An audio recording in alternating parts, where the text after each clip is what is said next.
Mēs nākamajos referātos otrajā daļā būs viss no vilkačiem līdz nacistiem un gnosticismam un līķautam, bet sāksim ar šo jautājumu, vai Turīnas līķauts ir tikai viduslaika viltojums, un tas ir Jāņa Zurša referāts. Lūdzu, Jāni.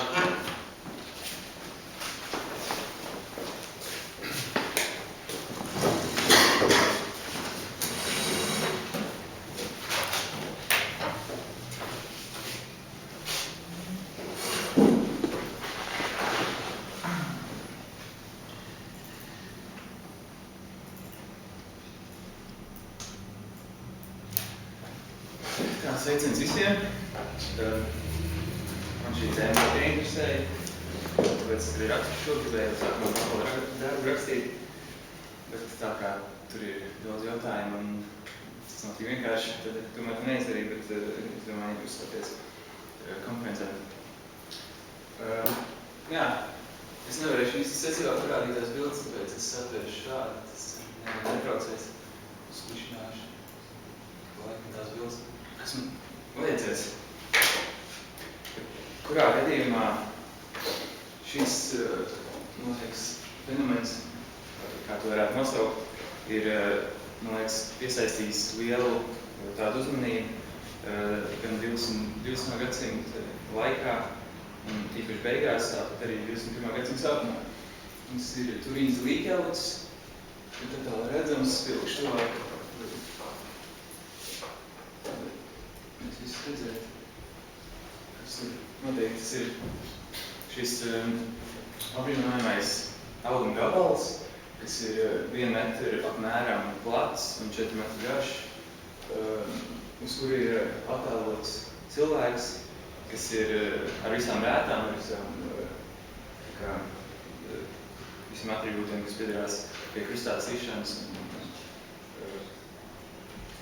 Redzēt krustā sišanas rezultātu vai ainu, vai kā cilvēks man izskatās. Un sākumā es pastāstīju drusku par līķautu vēsturi izsakojamo, kas ir izsakojama tādā ziņā, ka vēstures kā akceptējuma, kur nav nekādas šaubas, un tas ir pirmo reizi līķauts minēts ir 1349. gadā, 10. aprīlī, kur Džofrijs de Kārnijs, franču bruņinieks, viņu pārstam Klementam VI, ka viņš tika uzcelt Lireļā, Francijā, baznīcu, kas bija relatīvi šī relikvija, kaut kādā varētu nosaukt. Protams, viņam to atļauj izdarīt, un 1355. gadā viņš, tā ir pirmā līķauta, kad tā publiska izstāde, vai izstādīšana, un tas piesaist arī lielu uzmanību. Vēlāk pēc tas ir arī mērķis daudziem sveceļniekiem, un beigās, kad šāds tika atrasts arī tieši no tā laika, tika pārdots arī līķautāts relikvijas, vai tā var pateikt, tādu uz mājām var paņemt tādu tieši no Lireļas Francijā, līķauts tika parādīts. Un tā, kad es pievērstu diezgan lielu uzmanību, tad pēc kāda laika tas sāk nepatīt Krievijam biskupam, un viņš ziņoja tur gan pāvestam sūdzējis un pārējiem, un viņš tā kā domāja, ka tas nav autentisks, tāpēc beigās šo līķautu izstādīšanu apturēja un vairs netika viņš tika parādīts. Bet tad pēc tam līķautu cauri seko diezgan dažādiem cilvēkiem, vēl tie saistīti ar to pašu Džofriju de Kārniju, cauri viņa dzimtai, līdz nonāk 1532. gadā Kambrijas kapelā, kas ir ļoti nozīmīgi tā vieta, kas jāatcerās arī šis gads, jo tur līķauts tiek arī izstādīts un tur notiek ugunsgrēks, un tajā 1532. gadā viņš tiek, sanāk, pamatīgi bojāts. Viņš nevar pamatīgi, bet, kā redzams iepriekš, jau šeit rādīja, kurš tas bija? Jā, tas attēlā redzamā teikt, šīs sāmols runās apdieguma vietas, parāda to, ka viņš notika bojāts un uzkrītot ar kaut kādu metālu aizdegās, un kad nāca viņu restaurēt nebūtu tā kā izbauda. Un tā līķauts nonāk beigās līdz Turīnā 1578. gadā, un tur arī beigās tas arī paliek līdz nozīmīgam datumam, kas ir 1898. gads, kad tāds parasts amatieru fotogrāfs Secondo Pia pirmo reizi iemūžina šo līķautu fotogrāfijā.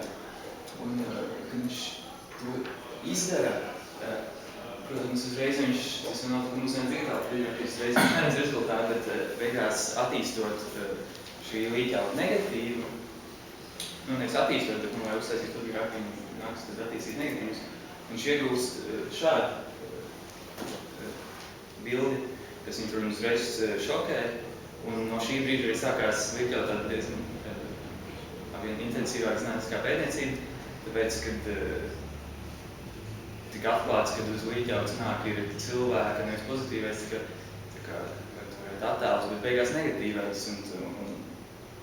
Un tas rada liels jautājums, jo, kā jūs redzat, tas ir diezgan tāds izteiksmīgs un sarežģīts, es domāju, ka mums izskatās tā. Un vēl vairāk, pēc pāris gadiem, jau slepeni daži datoļi, tas atbildīgais katrs biskups, kas tur bijis, viņš slepiņā paaicina dažus kaut kāds zinātnieks un slepiņā sāktu pētīt. Un beigās, kad bildes nonāk arī atklātībā, daži amerikāņu zinātnieki, John Jacksons un Bills Mutens, pirmoreiz izmanto tādu iekārtu kā VP8. Tas ir sanāk ar to arī fotografē no kosmosa vai kartogrāfiskas fotogrāfijas. Viņi izmanto šo tieši līķautu fotografēšanā, tagad to attēlu arī tur, un beigās iznāca tāds nosacīts 3D tāds attēls, kas parasti nenotiek, to nevar negleznās, pēc tam arī pētnieki, kas pētījuši, negleznas ne fotogrāfijas nevarēs dabūt no viņam ārā šādi attēli, kas ir kaut cik profesionāli tāds labs gan degums, un tās proporcijas zos, piemēram, izceļās rokas. Un tas tā radīja vēl vairāk jautājumus, un beigās 1978. gadā tika bišķi jau iepriekš sagatavot tādu komandu, kā nosaukums tur, kas ir Shroud of Turin Research Project. Tieši izmeklēšanai tur ir sameklēti visi iespējamie kaut kādi speciālisti, katrs ir specializēts savā jomā.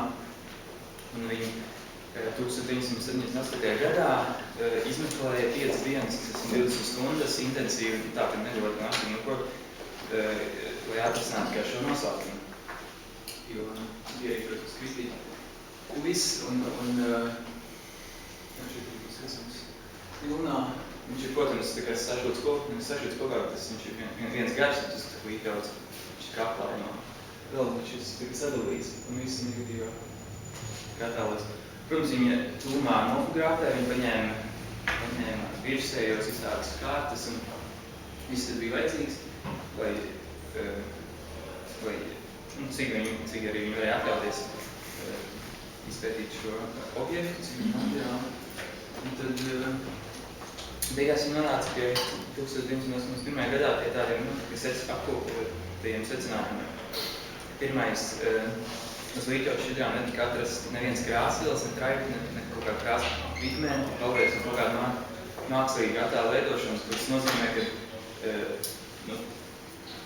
šis attēls nav tā kā ar rokām vai kaut kādām krāsvielām kaut kā tāda darināts. Tas ir tādā veidā ļoti tās unikāls. Un šeit ir jau redzēt, ka, piemēram, ka viņa tumā ir nofotografēts no paša sākuma. Mēs redzam kaut kādas tāds minimāls krāsvielas, nevis kaut kāds, kad visējā tā līna kārta paliek iekrāsojas kaut kādā savādākā tonī. Un te jau vēl paņem tuvāks, kad jau reāli tu vairs nevar redzēt. Vēl pašā tumā tu redzēt, ka tikai kaut kā paša minimālākā kārta. Tur sanāca, kad ir iekrāsota kaut kādā veidā, tā nav krāsa, bet ir tas slīns vienkārši kļūst savādākā tonī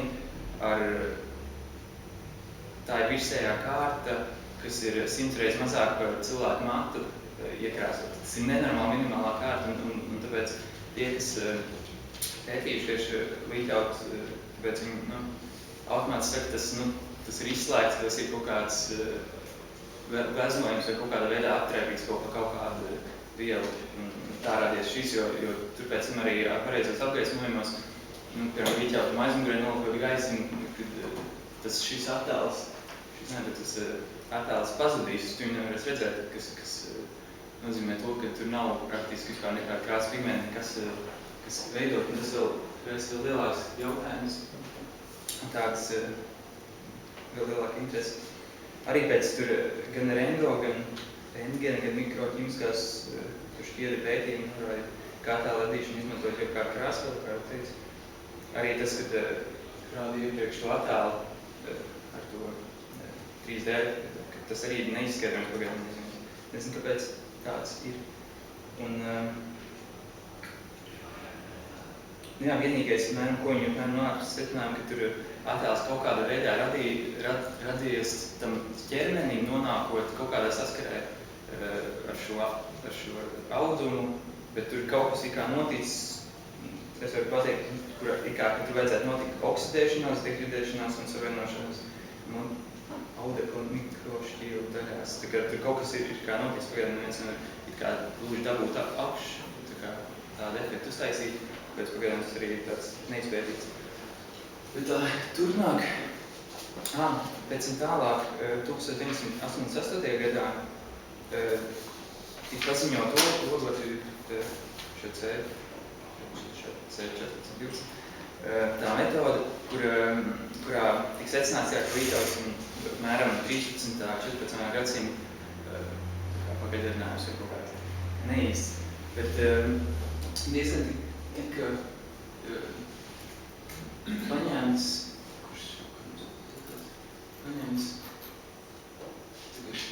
mazu daļu no šitās vietas tieši pētniecībā. Un tālāk tas beigās attīstījās par to, ka pētnieki secināja to, ka visdrīzāk, kad notiktas ugunsgrēks, tāds pētnieks, Raymond Rogers, viņš bija izpētījis to, ka tur ir ļoti prasmīgi mūķeni 20. gadsimtā izmantojuši tādu tā kā savijošu, sanāk reāli piešķirši klāt citu audumu, bet viņi pilnīgi ar katru šķiedru un katru diedziņu tā kā salīmē kopā un iešu iekšā. Un tas beigās arī tika konstatēts, bet, protams, tad ir daži arī apšauba, bet izskatās, ka drīzāk pētniecība turpināsies un tad redzēs, kā tas iznāk.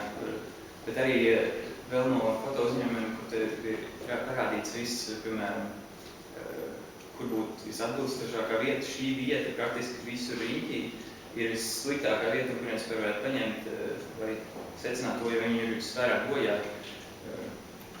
Tieši ķīmiski, tā vienkārši tāpēc, ka visdrīzāk viņš turēts ir kaut kā izvēlē. Un cilvēkiem diezgan bojāts. Tālāk arī kaut kā ir ļoti daudz pēc tam vēsturiski pētniecība bijusi saistībā ar šo. Viens ir tas, ka līdz 12. gadsimtam ir bijuši tā pirmā pieminētiskā līķaus, bet arī pēc tam saista ar ungāriešu vienu.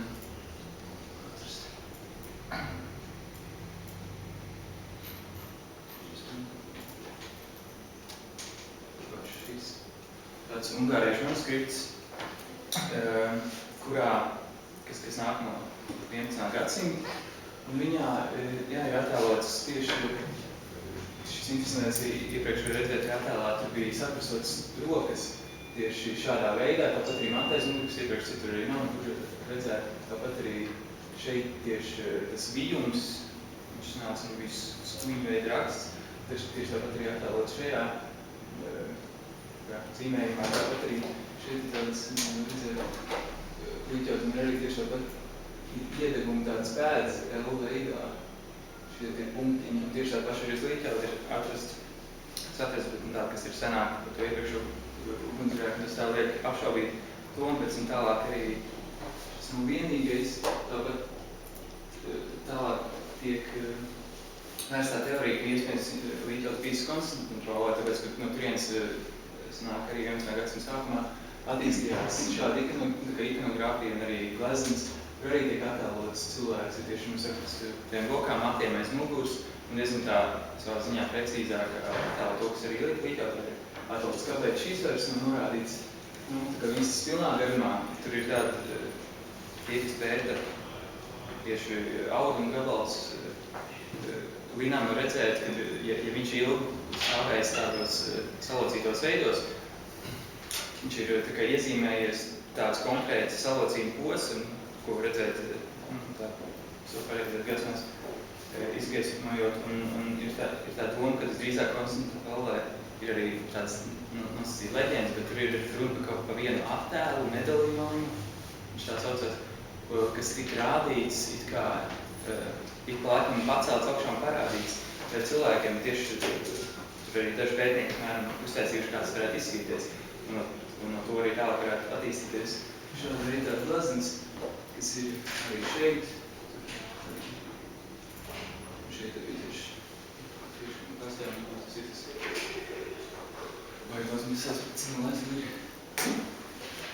Kā vēl ir 10 minūtes? Sākumēņi izlasīt, kas atkal tālāk, tur ir tā 944. gadā vēsturiski Edesas attēls, tāds arī, tas zinām, nosacīt mītis objekts, bet vienkārši tāds, es nesaucu, ka mītis, bet vēsturiski kaut kādu, šeit ir attēlots, ir tāda leģenda par to, ka Edesas tāds ķēniņš Akbārs it kā ir saņēmis, tā kā, Jēzus nospiedumi sevi ar kaut ko tādu, un pētnieki tā domā, ka varētu būt tas pats līķauts, kas ir vienkārši tik salocīts, tā kā šādā formā un nodot tālāk, un ir arī, cik protams, Vatikānā atrasts no 10. gadsimta kaut kāda kodeks, un tur ir runāts 8. gadsimta par to, kad Edisam tam ķēniņam bijuši divi. Viens ir bijis tā kā, kur tikai tā galva attēlot, kur bijis arī ieslēgts iekšā baznīcā. Tas, kur ir pilns, attēlojums šim kā. Tas ir tās vēsturiskais dievs melens, bet tas ir aizved jau it kā līdz atpakaļ jau uz kaut kādu nosacītu no 9. līdz 6. gadsimtam apmēram. Tāda iespējamība, kas varētu būt. Bet tad ir vēl tāda relikvija, kas ir Oviedo Sviedraudas Spānijā, tad pašlaik ir arī vēl kādā bijis. Un viņā praktiski nav nekas dišs vispār, tikai praktiski asins nospieduma.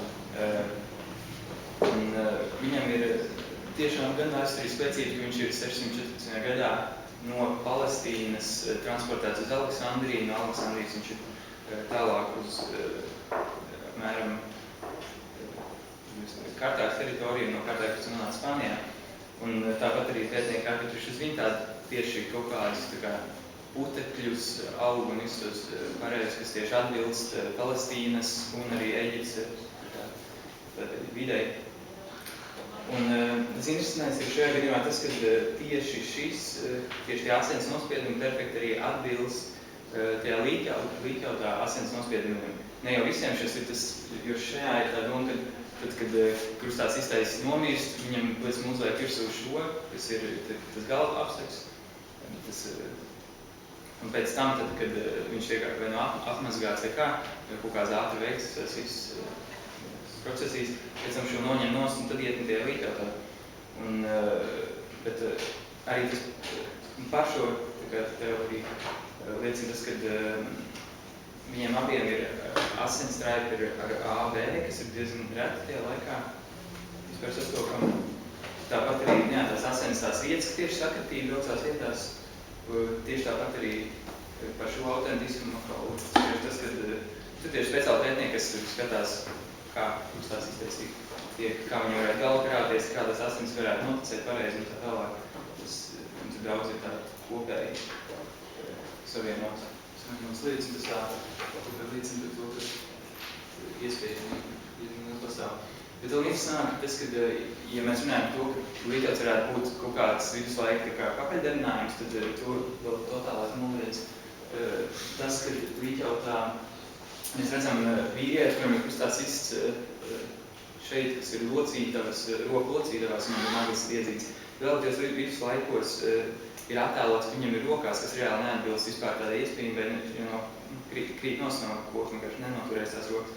Bet viņam ir izdzīts šeit, kas ir pašlaik tikai arheoloģijas pētniecībā atklāts un izpētīts, ka šeit tāpat arī vēl tāds interesants ir tieši pa kājām, kas ir vispār, ka ir atrasts tieši Jeruzalemē, kad krustās izto nesika pēdi galās, bet tieši savu kaulu. Šeit tika papēžu kaulu. Šeit arī redzams ir, un tas ir tikai viens atkums tieši Palestīnas teritorijā. Un tieši arī līķautā arī tieši tas pats ir attēlots, un diez vai tas viduslaika cilvēks zināja, teikt, ja tā piemēram runā par kaut kādu pakaļojumiem vai kaut kā tādu, kā tu pareizi, un ko būt, ja tas ir tā apstiprināts tikai kaut kādā 20. gadsimta arheoloģiskajos izrūpumos. Jā, tas tā. Un vēl trešais ir tas, ka viņam tieši rētas par, tas varbūt nav tā kā Mela Gibsona filmās, kur ir kaut kāds karpīgi, nezinu, tātad tur beigās rēcies, bet ir tieši šādi izmantot tieši pēšanai, sodīšanai. Un arī tas pats jautājums, kā tagad varbūt arheoloģiski atrod šos romiešu instrumentus, un viņi perfekti atbilst lielumam, kas ir arī attēlots līķautā, pieliekot klāt, perfekti tieši centimetru lielumā, 3 centimetru. Te var redzēt, tur ir tāda attēlumā. Un, protams, ir ēkšana, kas tur ir kā vajag, bet, tās iezīmētās mēm vietas ir tur, kur ir, svist. Un tāpat arī ir šķēpa, tā rēta, tālāk. Un tāds kopsvilkums ātri redzēs. Un tad stāstīja daudzies vakar, lasīju, un tur ir daudz ko skatīt un pētīt. Kopumā, apmēram, ir daudz skeptiķi arī, kas tā noliedz, un es jau palasīs arī viņus, bet viņi nav īpaši tādas ticami, jo vēlākais ir tā, ka vai nu piemēram ķīmiski var kaut ko varbūt pierādīt kaut kādu aspektu daļu, bet nevar fizikas likumiem vai otrkārt pēc kaut medicīnas likumiem. Visu laiku tā mēģina atrast kaut kādu teoriju, kas atbalstītu visus to, bet tomēr tas nav izdarīts, tad vienīgais to var pateikt, ka šis nav ar roku vai kaut kā tādu.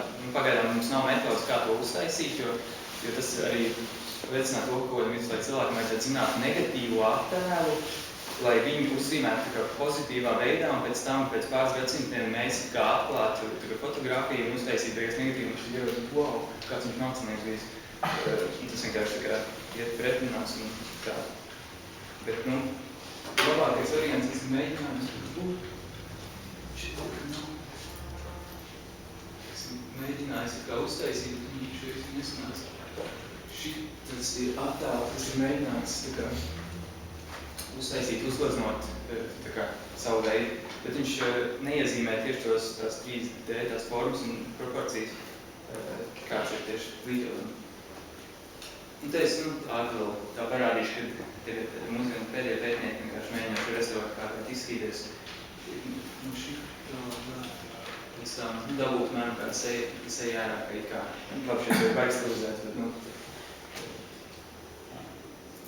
tā kopumā ļoti interesanti. Tur varētu daudz stāstīt pusstundu maz.